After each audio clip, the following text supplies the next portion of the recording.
నవ్యాంధ్ర రాష్ట్ర రాజధానిగా అమరావతి పేరు సూచించిన నాన్నగారు కృష్ణమ్మ ఒడిన రాజధాని నగరం అద్భుతంగా నిర్మాణం కావాలని బలంగా ఆకాంక్షించేవారు.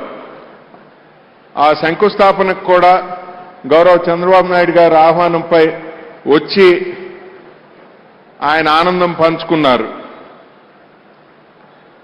వారి ఆకాంక్షలకు అనుగుణంగా అమరావతి నూతన నగరం అపురూపంగా తయారై యావత్ దేశానికే కీర్తి ప్రతిష్టలు తేవాలనే సంకల్పంతో మా కుటుంబం తరపున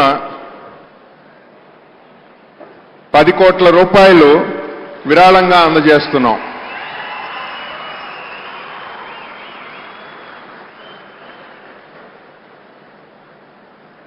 Apart from naming Amaravati, he always looked forward for the overall development of this new city.